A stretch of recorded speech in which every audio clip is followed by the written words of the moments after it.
네, 처장님, 지금 기관 증인 국장급 이상 법제처에 여성이 한 명도 없습니다. 네. 문제 굉장히 심각한 것 같고요. 이렇게 되면은 편향적 법 해석의 우려가 있습니다. 염두에 깊이 각인하시기 바랍니다. 네, 유념하겠습니다. 처장님 2003년 노무현 전 대통령과 검사와의 대화 당시에 그 평검사 대표 참석하셔가지고 법무부 인사 제청권을 검찰총장에게 달라고 하셨죠. 그 당시에 그런 여러 가지 의견도 제시됐습니다만 그 당시 제가 발언했던 내용을 보시면은 인사제청권을 총장이 행사하든 장관이 행사하든 저는 그거는 상관없다고 봤고요. 그렇게 얘기 안 하셨어요? 네네. 근데 제가 그때 답변 당시에 검사들 얘기는 인사권을 검찰에게 달라.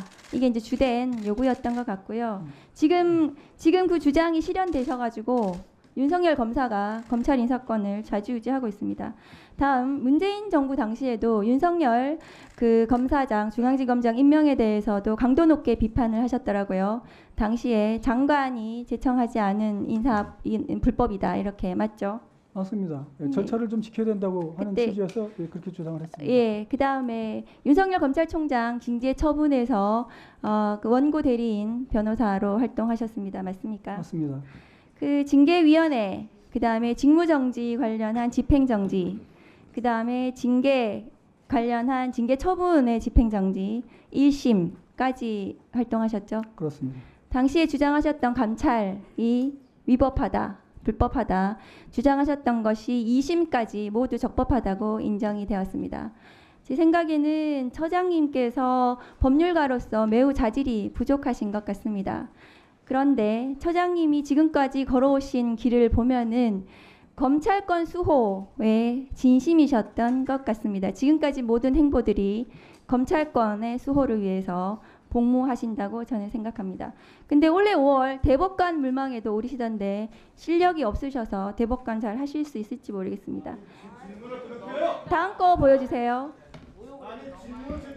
잠깐만 박은정 의원님, 유상범 간사님 그렇게 하지 마세요. 상대방 의원님 질의할 때는 끼어들지 말자고 그랬어요. 그리고 끝나고 나서 정 그러시면 의사진행 발언을 통해서 어필하라고 제가 여러 번 말씀드렸는데 그렇게 하시면 안 됩니다. 자제해 주시기 바라고요. 박은정 의원님 질문 계속하세요. 네, 계속하겠습니다. 작년 2022년 법사위 전체 회의에서 검사 수사권 제한과 관련해서 화면 띄워주세요. 검사 수사권을 제한하는 것은 위헌이다라고 밝힌 바 있으시죠? 맞습니까? 검사 수사권 제한을 저렇게 기사도 났잖아요. 위헌이다. 저는 그 당시에 위헌 소지가 있다고 봤습니다. 네네. 그런데 다음 거 보여주세요. 헌재에서 이 한동훈 장관이 권한쟁의 심판 청구하면서 이것은 모두 각하되었고요. 위헌 아닌 것으로 되었고 헌법재판소는 사실상 그동안 한 5번에 걸쳐서 검사의 수사권은 입법사항이지 국회에서 정할 사항이지 그것이 검사에게 전속된 권한은 아니다라고 판단한 바가 있습니다. 저는 제가 처장님의 법률가로서의 실력을 계속 말씀을 드리는 겁니다. 다음 거 보여주세요. 자, 그런데 지금 처장님께서 심사하셔야 될 사항이 있는데요. 다음 거 보여주세요. 지금 한동훈 법무부 법제처가 저거 하시는 거 맞죠? 위헌 위법적인 요소를 사전에 걸러내는 심사하시는 거 맞으시죠? 그렇습니다. 예. 그런데 지금 한동훈 법무부 장관이 만든 지금 존경하는 박균택 의원님이 말씀하셨던 시행령 관련해서요. 이 시행령을 법제처에서 심사를 굉장히 짧게 심사를 하고 말았어요. 법에서는 40일 이상 입법 예고 기간을 두라고 했는데 17일로 절반 이상을 줄여서 심사하셨습니다. 그런데 행정절차법에도 위반되셨거든요. 그런데 지금 최민희 방통위원 자격 심사하시는 거는 7개월 동안 미루셨어요. 제가 말씀드리는 것은 정권을 위해서 어느 쪽은 졸속으로 심사해주고 어느 쪽은 한정없이 7개월이나 늘리는 처장님의 공직자로서의 태도를 말씀을 드립니다. 마지막으로 처장님이 지금 심사하셔야 될 내용이 있는데요. 다음 거 보여주세요. 화면. 그 다음 거 해주십시오. 지금 윤석열 대통령 명예훼손 수사를 뭐 때문에 하고 있냐면은 그 다음 마지막 거 보여주세요. 대검 예규로 하고 있거든요. 대검 예규에서 시행령도 아니고 시행령에서 다시 위임한 대검 예규에서 범인, 범죄 사실, 증거 등 범사가 동일하다고 판단하면 무조건 그 검사 직접 수사를 무한대로 할 수 있어요. 그래서 검사들이 지금 윤석열 대통령 명예훼손 심사하고 있습니다. 이거 심사해야 된다고 위헌 위법해 보이거든요. 무한대로 늘렸습니다. 법과 시행령에도 지금 없는 내용들이 더 확대가 되고 있거든요. 예규로. 예, 그 지금 말씀하시는 그 부분은 원래 그 검찰청법에 보면은 검사가 수사를 할 수 있는 수사 개시를 할 수 있는 그런 여러 조문들이 있는데 맨 마지막에 검사가 수사할 수 있는 사건으로 이렇게 정해준 수사 개시해주는 그런 정해준 거에 더해서 이거를 수사하다가 이것과 직접 관련성 있는 범죄라고 그래서 직접 관련성이라는 그런 워딩이 들어가 있어요. 그런데 이 직접 관련성이 뭔가에 대해서는 위임 규정이 없습니다. 그냥 법률에만 있기 때문에 이건 해석 규정이거든요. 그런데 지난 정부에서 이 대통령령을 정하면서 지난 정부에서는 이 직접 관련성에 대해서 대통령령으로 정했었습니다. 대통령령으로 정해가지고 뭐가 이렇게 직접 관련성이 있다고 설정이 그렇게 정해놨었는데 이 그 윤석열 정부에 들어와서 그 법무부에서 이걸 개정하면서 이 직접 관련성은 위임 규정이 없는데도 불구하고 대통령으로 정하는 건 적절치 않다고 해가지고 이건 그냥 해석으로 가야 된다고 생각해서 없앤 거예요. 그 부분은 없어졌습니다. 그래서 그 규정이. 그러면 결국 이거는 해석 조항이거든요. 결국 해석을 해야 되니까 대검에서는 내부 지침으로 그것도 아무것도 없으면 일선 검사들이 혼란해하지 않습니까? 그러니까 내부 지침으로 대검 내에서 예규 정해가지고 이런 거를 직접 관련성으로 해가지고 수사해라라고 한 거예요. 그럼 만약에 그 부분이 문제가 있다면 지금 의원님께서 말씀하신 대로 이게 위법이다라는 문제가 생기면 그거는 결국 이 해석의 문제로 돌아가니까 법원에서 가르쳐줘야 합니다. 전체적인 구조가 지금 그렇게 돼 있기 때문에 저희가 그거를 해석 다시 심사해라라고 말씀하시면은 그건 저희가 심사할 수 있는 내용은 아니라는 점을 말씀드립니다. 네, 수고하셨습니다. 네, 하세요. 네, 위원장께서 뭐 늘 말씀하시는 대로 질의 시간 중에 끼어들지 마라 맞는 말씀이고 가능한 조심하는데 늘 우리 국회의원들 기관 증인들 왔을 때 기관 증인들의 답변 태도가 건방진이 많이 지적을 참 많이 합니다. 뭐 적절한 태도도 있고 제가 봐도 적절치 않은 경우도 있습니다.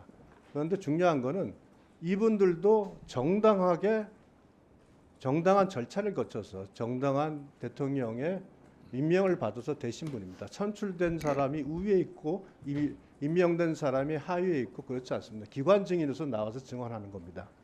국민들에게 선출된 권력인 국회의원들이 행정부를 견제하기 위해서 여러 가지 권한을 줬고 국정감사가 그중 가장 핵심입니다. 국민들이 국회의원들에게 준 권한 중에서 우리 증인을 상대로 모욕적인 말을 하거나 명예훼손 쪽으로 상대방을 비하하거나 하는 권한까지는 주지 않은 것 같습니다. 우리도 기관 증인을 상대로 할 때는 그들이 한 기관을 대표하는 증인이기 때문에 그에 걸맞게 존중하는 태도는 필요하다고 봅니다. 언제까지 우리 선출된 증인, 선출된 사람이니까 우리가 더 정당하고 우리가 하는 것은 국민의 뜻이라고 하면서 마구 모욕하고 비난거리고 퇴장시키고 이렇게 할 수 있겠습니까? 그래서는 안 되지 않겠습니까? 오늘 뭐 제가 위원장 지적하신 말씀 중간에 끼어들어서는 안 된다는 말씀 뭐 10분 받아들이고 다만 이런 모습들이 특히 법사위에서 너무 빈발하게 나오기 때문에 이분 우리 국회의원들 스스로도 자제하자 이 말씀 드리고 거기에 기관 증인으로 오신 분들에 대해서도 존중하는 모습을 보이는 것도 중요하다는 말씀 드립니다. 네, 의사진행 발언을 잠깐만요. 의사진행 발언을 전체 하셨기 때문에 제가 이 부분에 대해서 정리 말씀드리겠습니다. 사람 위에 사람 없고 사람 밑에 사람 없습니다. 사람은 똑똑하게 사람은 누구나 동등하게 대우받을 권리가 있습니다. 따라서 질의하는 국회의원들도 답변하는 기관장 등도 국민에 대한 예의를 갖추는 것은 기본이다 생각하고 그 점은 국회의원들도 기관장들도 유념해 주시길 바라고요. 다만 견제받지 않는 권력 왕정 같은 그런 대한민국이 아닙니다. 선출된 권력은 다 견제와 감시, 삼권 분립, 헌법 정신에 의해서 법률이 만들어지고 제도가 시행되고 있습니다. 그래서 이 국회의원들은 그런 면에서 봤을 때 입법부 선출된 권력이라고 볼 수가 있습니다.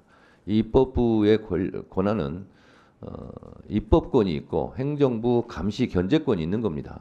그래서 행정부의 기관장은 그래서 국정감사를 받는 겁니다. 그래서 다수간에 마음속에 동의가 이루어지지 않는 그런 발언들이 질문이 있을 수 있습니다. 그럼에도 불구하고 우리 법제처장도 선출된 권력 대통령에 의해서 임명을 받아서 국정 철학에 맞게 업무를 하듯이 우리 국회의원들도 선출된 권력으로서 대의민주주의 국민들의 목소리를 대변한다는 그런 것도 존중해 주시기 바랍니다. 박은정 의원님, 제가 이렇게 했으니까 됐죠? 1분만 하세요, 그러면. 네. 지금 존경하는 유상범 의원께서 제 질의의 내용을 문제 삼으셔서 명예훼손적 발언이라고 말씀하셨는데 어떤 지점이 명예훼손인지 제가 알지를 못하겠고요.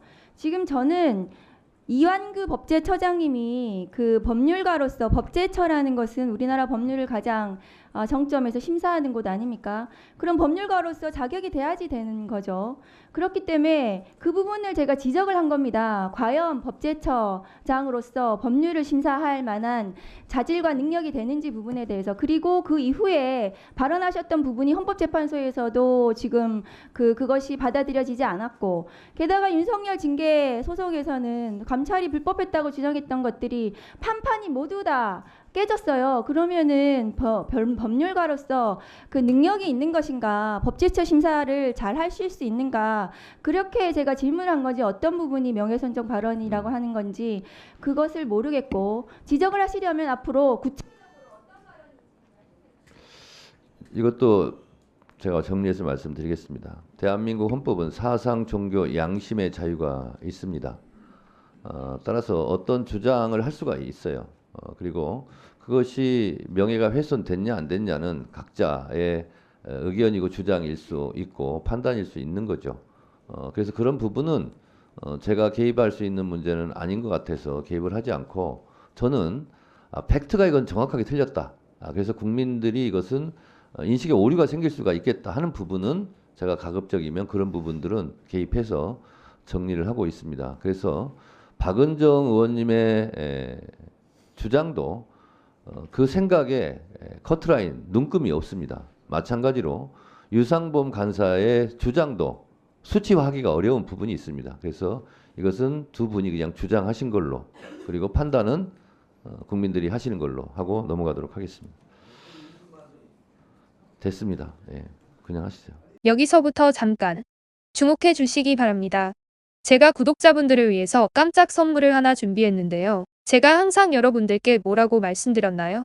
뉴스만 평소에 잘 챙겨보셔도 돈이 된다, 돈을 벌 수 있다라고 말씀드렸는데요. 자, 여러분들 여기 보이는 각종 뉴스, 코로나 유행 사건, 러시아 우크라이나의 전쟁, 엔비디아의 실적, 트럼프와 김정은의 관계 등등과 같은 뉴스를 보게 되면 여러분들은 어떤 생각이 드세요? 그냥 뉴스만 보고 끝내는지, 아니면 이 뉴스를 어떻게 이용할 수 있는지 이 부분을 고민하고 계시는지를 되물어보고 싶습니다. 자, 그 이유가 뭐냐 하면 제가 지난 1월 여러분들께 뭐라고 말씀드렸나요? 지금은 반도체 산업에 관심을 가져야 한다. 뉴스만 보고 그냥 넘기지 마시고 한번 투자적으로 고민해 보셔야 한다라고 말씀을 드렸습니다.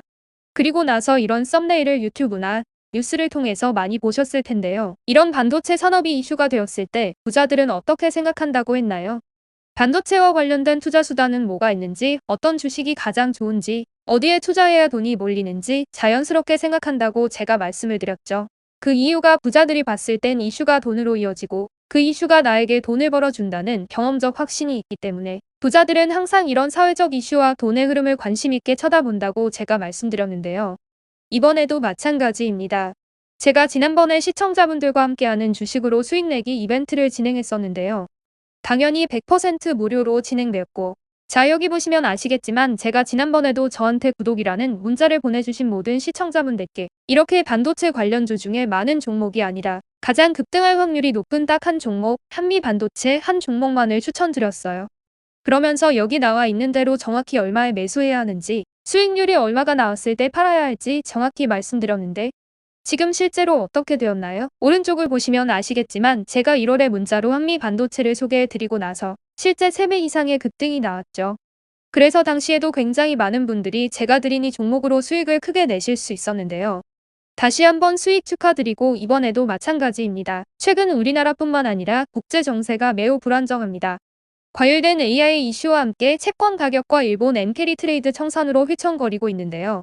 이제 하락장의 초입으로 다양한 징후들이 나타나고 있습니다. 이제 본격적으로 금리 인하와 함께 하락이 더 심해지면 일반 개인들은 결국 더욱더 시장을 외면하고 가장 싼 가격에 울며 겨장 먹기로 손절하기 마련일 텐데요. 사실 역사적으로 이런 시그널이 있을 때야말로 좋은 주식을 저점에서 매수할 수 있는 절호의 기회입니다. 즉 좋은 주식 시장 상황 영향에 따라 어쩔 수 없이 떨어질 때를 적극적으로 노려야 한다는 거죠. 자, 그렇기 때문에 제가 이번에도 뭘 보내드린다고요? 지난번과 마찬가지로 구독이라는 문자를 보내주시면 제가 이번 하락장에서 보물, 추후 주가가 가장 크게 급등할 한 종목을 구독자분들에게 문자로 종목명과 사고 파는 시점을 모두 알려드릴 거예요. 그래서 여러분들이 주식으로 돈 버는 연습을 한번 해보시라. 이렇게 말씀을 드리고 혹시라도 나는 주식을 하지 않는다라고 하시는 분들은 주변에 주식하시는 분들께 추천해 주셔도 되고 연세가 있으신 분들은 자녀분들에게 한번 이걸로 수익을 내보라고 이렇게 조언해 줄 수도 있으시겠죠. 그래서 지금 이 영상을 보시는 시청자분들 중에 나도 이번 종목이 궁금하다 하시는 분들은 누구나 어느 시간대나 상관없이 부담 없이 위쪽 상단에 제 번호 남겨두고 있습니다. 제 번호 010-4292-3138 개인 번호인데요. 지난번처럼 구독이라고 보내주시면 제가 이번에도 똑같이 무료 추천 급등주 문자를 보내드리겠습니다. 제 번호 010-4292-3138로 문자 보내주시면 여러분들이 직접 이슈를 통해서 돈 버는 연습을 해보실 수 있는 것이고 제가 돈을 받는 것도 투자를 대신해 드리는 것도 아니니까 부담없이 신청해 주시면 되는 겁니다. 그리고 수익이 나면 저는 다른 것은 바라지 않습니다. 제 채널에 구독, 좋아요 한 번씩만 눌러주시라 이렇게 다시 한번 말씀드리겠습니다. 긴 영상 시청해 주셔서 감사드립니다.